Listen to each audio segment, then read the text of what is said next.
आप लोग कैसे हैं? आशा करता हूँ आप लोग स्वस्थ होंगे। तो हम लोग पहले वाले वीडियो में हम लोग क्वेश्चन नंबर 50 तक कर चुके थे। तो इसमें हम लोग क्वेश्चन नंबर 51 से स्टार्ट करने वाले हैं। तो चलिए स्टार्ट करते हैं। तो सबसे पहला क्वेश्चन हमारा है कि दूसरे गांव में ठेके पर खेती करने वाले खेतिहर का क्या कहलाता है? आपको ये बताना है। यानी दूसरे गांव में जो ठेका लेकर खेती यानी करता है उसको हम लोग क्या कहते हैं? तो आपको ये बताना है। तो दूसरे गांव में जो ठेका लेकर हम लोग खेती करता है उसको हम लोग पाही काश्त बोलते हैं। ठीक है। अगला कहता है कि आलू टमाटर और मिर्च भारत में कब से उपजाए जाते हैं? यानी आपको ये बताना है। यानी कौन सदी से? यानी आलू टमाटर और मिर्च यानी ये कब कब से उगाए जा रहे हैं? तो आपको ये बताना है। तो ये ध्यान रखेंगे आप 17वीं शताब्दी से उगाए जा रहे हैं। ठीक है। अगला क्वेश्चन है कि उस भूमि को क्या कहा जाता है जो कभी खाली नहीं होता? ध्यान रखेंगे ये पोलज कहा जाता है। ठीक है। अगला है कि जोवानी कारेरी किस देश का यात्री था? आपको ये बताना है। ये देखिए ये क्वेश्चन थोड़ा सा नया पूछ दिया तो आप ध्यान रखेंगे ये इटली का था। अगला अकबरनामा का कौन सा भाग आईन अकबरी के नाम से जाना जाता है? तो आप याद रखेंगे तीसरा भाग आईन अकबरी कहा जाता है। ठीक है। अगला अकबर का वित्त मंत्री कौन था? तो ये बहुत इजी क्वेश्चन है, आपको पता होगा टोडरमल था। अगला अगला है कि अकबर का मृत्यु कब हुआ था? आपको ये बताना है। अकबर का मृत्यु जो हुआ है कब हुआ है? तो आपको पता होगा अकबर का मृत्यु जो है 1605 में। अगर पूछ लिया अकबर का जन्म कब हुआ था तो याद रखेंगे कब? 1542 को। ठीक। 1542 आप याद रखें। ठीक। अगला है पानीपत की तीसरी लड़ाई में मराठों को किसने हराया था? याद रखेंगे मराठा को हराया था अहमद शाह अब्दाली। ठीक है। आपको पता होगा पानीपत का पहला यानी लड़ाई हुआ था 1526 में। दूसरा कब हुआ था? 1556 और तीसरा 1561 में। ठीक है। अगला औरंगजेब जो है गद्दी पर कब बैठा? आपको ये बताना। तो औरंगजेब जो गद्दी पर बैठा है 1658 में बैठा है। अगला है कि भारत का अंतिम मुगल बादशाह कौन था? तो याद रखेंगे बहादुर शाह जफर था, जिसको यानी बंदी बनाकर रंगून भेज दिया गया था। अगला अस्थायी बंदोबस्त से भू राजस्व का संग्राहक कौन होता था? नहीं आपको ये बताना है। अस्थायी बंदोबस्त से भू राजस्व का जो कौन होता था तो ये जमींदार होता था। ध्यान रखिए। अगला अमेरिकी स्वतंत्रता संग्राम के दौरान ब्रिटिश सेना का कमांडर कौन था जो बाद में बंगाल का गवर्नर जनरल बना था? तो याद रखेंगे ये कॉर्नवालिस था। अगला वर्धमान के किस राजा ने संथाल विद्रोह और 1857 के विद्रोह के समय अंग्रेजों का मदद किया था? तो ये क्वेश्चन में थोड़ा सा डाउट है लेकिन फिलहाल आप याद रखेंगे तेजचंद। अगला संथाल किसे दिक्कू कहते थे? यानी संथाल जो होता था वो दिक्कू किसको कहता था? आपको ये बताना है। तो संथाल जो दिक्कू कहता था वो अंग्रेज को कहते थे। अगला है कि 1780 के दशक में भागलपुर के किस कलेक्टर ने पहाड़िया मुखियाओं को यानी वार्षिक भत्ता देकर प्रस्तावित किया था? अब याद रखेंगे ये ऑगस्टस क्लीवलैंड है। ठीक है। ऑगस्टस क्लीवलैंड है। अगला दक्कन दंगा आयोग की रिपोर्ट ब्रिटिश पार्लियामेंट में कब पेश की गई? तो आप याद रखेंगे ये 1878 में पेश किया गया था। ठीक है। अगला इंग्लिश ईस्ट इंडिया कंपनी ने बंगाल की दीवानी कब प्राप्त की? तो आपको पता होगा ईस्ट इंडिया कंपनी भारत में 1600 ईस्वी में आया था। और यहाँ क्वेश्चन क्या पूछा है कि इंग्लिश ईस्ट इंडिया कंपनी ने बंगाल की दीवानी कब प्राप्त की थी? याद रखेंगे ये 1765 में प्राप्त किया था। ठीक है। अगला क्वेश्चन है कि दक्कन दंगा आयोग के अनुसार किसानों के विद्रोह का मुख्य कारण क्या था? यानी आपको मुख्य कारण बताना है इसमें से क्या था? तो याद रखेंगे सरकारी राजस्व उच्च दर, साहूकारों द्वारा शोषण और कपास के मूल्य का परिवर्तन। यानी इनमें से सभी हो जाएगा। ठीक है। अगला क्वेश्चन है कि 1857 के विद्रोह के समय गवर्नर जनरल कौन था? तो याद रखेंगे बहुत इजी क्वेश्चन ये लॉर्ड कैनिंग होगा। इसमें कैनिंग दिया था, इधर रखेंगे कैनिंग।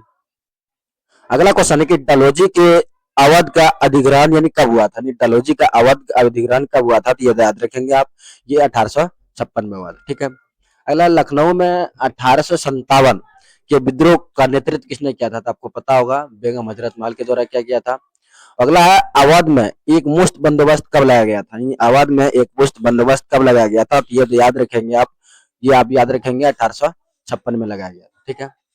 अगला क्वेश्चन है कि 25 अगस्त 1857 को आजमगढ़ के उद्घोषणा किसके नाम पर जारी हुआ था?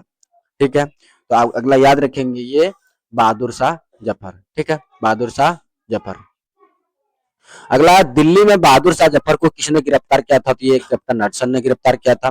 अगला सिंह भूम के किस आदिवासी काश्तकार ने 1857 के विद्रोह के समय कोल आदिवासियों का नेतृत्व संभाला था? तो याद रखेंगे ये बुद्धो भगत। ठीक है। अगला 1859 में इन मेमोरियम नामक जो है चित्र किसने बनवाया था? नहीं आपको बताना है। ये तो ये थॉमस जॉन्स बर्कर ने बनाया था, आप याद रखेंगे। ठीक है। अगला है कि भारत की राजधानी कलकत्ता से दिल्ली का स्थानांतरण यानी बिल्कुल पूछ रहा है आपको कि भारत की राजधानी जो है कलकत्ता यानी आपको पता होगा भारत की पहली राजधानी कलकत्ता था लेकिन बाद में उसको दिल्ली बनाया था। तो ये कब बनाया था? देखिए यहाँ ऑप्शन में जो दिया 1911 1912 दोनों दिया है। तो देखो आप इस यानी ये जो दोनों दिया है तो आप ध्यान रखेंगे। देखिए जब ये पूछा कि हस्तांतरित कब हुआ था, जब बिल्कुल यानी पूछ दिया बना कब था, तो 1912। अगर आप 1912 नहीं रहेंगे तो आप 1911 मार सकते हैं। अगला गेटवे ऑफ इंडिया कहाँ है, यानी कहाँ स्थित है, आपको पता होगा गेटवे ऑफ इंडिया बम्बई में है। अगर पूछेगा निर्माण कब हुआ तो 1911 में याद रखेंगे। अगला कोलकाता में सर्वोच्च न्यायालय की स्थापना कब हुआ था, इसमें देखिए कोलकाता में सर्वोच्च न्यायालय की स्थापना 1664 में हुआ था। इसमें ऑप्शन नहीं दिया तो इनमें से कोई नहीं है, ठीक है। अगला किस राजनेता ने गांधी जी को 1 वर्ष तक ब्रिटिश भारत की यात्रा करने की सलाह दी थी, आपको ये बताना है। यानी यात्रा ने सलाह किसने दी, आप देखेंगे जो गांधी जी का राजनीतिक गुरु था गोपाल कृष्ण गोखले, उसने दिया था, ठीक है। अगला गांधी जी की भारत में पहली महत्वपूर्ण सार्वजनिक उपस्थिति जो है कहाँ हुई थी, यानी आपको ये बताना है। यानी पहली बार जो उपस्थित हुआ थी याद रखेंगे बनारस हिंदू विश्वविद्यालय में हुआ था। अगला चंपारण विद्रोह कब हुआ था, आंदोलन कब हुआ था, तो याद रखेंगे 1917 में हुआ था। अगला प्रथम विश्व युद्ध के दौरान अंग्रेजों ने भारत पर कौन सा प्रतिबंध लगाया जिसे सर सिडनी रॉलेट की अध्यक्षता में जारी किया था, तो याद रखेंगे बिना जांच का कारावास, यानी किसी जांच के कारण जीता यानी हो गया था, ठीक है। अगला हिंद स्वराज पुस्तक का लेखक कौन है, तो आप याद रखेंगे ये गांधी जी है। गांधी जी के द्वारा हिंद स्वराज पुस्तक लिखा गया है। अगला 1922 में महात्मा गांधी के खिलाफ राजद्रोह के मामले की सुनवाई किस जज ने किया था, तो आप देखिए क्वेश्चन क्या पूछा गया है, 1922 में महात्मा गांधी के खिलाफ राजद्रोह के मामले की सुनवाई जो है किस जज ने किया था, आपको ये बताना है। तो आप याद रखेंगे ये सी एन यानी सी एन ब्रूमफील्ड के द्वारा किया गया था। अगला 1929 में कांग्रेस के लाहौर अधिवेशन की अध्यक्षता कौन किया था, तो याद रखेंगे जवाहरलाल नेहरू ने किया था, ठीक है। अगला कि दांडी किस राज्य में स्थित है, आपको पता होगा दांडी है गुजरात में स्थित है। अगला कि दूसरे गोलमेज सम्मेलन किसमें भारत का वायसराय कौन था, आपको ये बताना है। तो ध्यान रखेंगे दूसरे गोलमेज यानी द्वितीय जो गोलमेज सम्मेलन 1931 में हुआ था, जो उस समय जो वायसराय था याद रखेंगे लॉर्ड इरविन था। अगला है what Congress and Gandhi have done to the untouchables, किसने लिखा, ये जो पुस्तक जो लिखा गया था याद रखेंगे ये डॉक्टर भीमराव अम्बेडकर के द्वारा लिखा गया। अगला है जब एक यानी पूरा राष्ट्र खड़ा होता है और आगे बढ़ने लगता है तो उस नेता की जरूरत नहीं रह जाती, यानी ये बात किसने कहा, यानी आपको ये बताना है। देखिए इसमें ऑप्शन दिया है सुभाष चंद्र बोस, लेकिन इसका आंसर होना चाहिए लाला लाजपत राय, लेकिन दोनों ने ये बात यानी कहा था, लेकिन इसमें से ऑप्शन नंबर ए है, तो आपका फिलहाल अभी ऑप्शन नंबर 1 सही हो जाएगा, ठीक है। अगला स्वराज पार्टी का संस्थापक कौन था, आपको ये बताना था। ये मोतीलाल नेहरू और चितरंजन दास दोनों है, तो आप याद रखेंगे इसका ऑप्शन नंबर सी यानी ए और बी दोनों हो जाएगा। अगला भगत सिंह को फांसी कब दिया गया, याद रखेंगे भगत सिंह को 1931 में फांसी दे दिया गया था। अगला निम्नलिखित में से कौन कैबिनेट मिशन का सदस्य नहीं था, आपको पता होगा सर्जन क्रिप्स, सर्जन लॉरेंस और अलेक्जेंडर तीनों ये सदस्य था। क्वेश्चन पूछ रहा है इनमें से कौन नहीं था, तो याद रखेंगे माउंट बेटन ये जो था सदस्य नहीं था। आपको पूछ लिया जाता है इसी से रिलेटेड कि माउंट बेटन योजना जो कब लागू हुआ था, तब याद रखेंगे 3 जून 1947 को माउंट बेटन योजना लागू हुआ था। अगला स्वतंत्र भारत के प्रथम गृह मंत्री कौन थे, आपको ये बताना है। यानी स्वतंत्र भारत के प्रथम गृह मंत्री कौन था, तो आपको याद रखना सरदार वल्लभ भाई पटेल था, ठीक है। अगला है कि संविधान के निर्माण में यानी जो समय लगा था किसने लगा था, याद रखेंगे सब बहुत इजी क्वेश्चन है, ये 2 वर्ष 11 महीना 18 दिन है। अगला संविधान सभा के संचालन समिति का अध्यक्ष कौन था, तो ये तो इससे भी हलवा क्वेश्चन है। इसमें यानी संचालन जो समिति का अध्यक्ष जो था राजेंद्र प्रसाद था। अगला गांधी जी ने किस पत्रिका का संपादन किया था, आपको पता होगा यंग इंडिया, नवजीवन और हरिजन, यानी तीनों जो पत्रिका है ये सबका संपादन किया, इसीलिए इनमें से सभी हो जाएगा। अगला क्वेश्चन है कि संविधान सभा का गठन कब हुआ, तो ये बहुत इजी क्वेश्चन है, ये 1946 में हुआ था, अगले ध्यान रखेंगे। अगला क्वेश्चन है कि संविधान का अंतिम बैठक कब हुआ था, तो आपको पता होगा 24 जनवरी 1950 को संविधान का अंतिम बैठक हुआ था।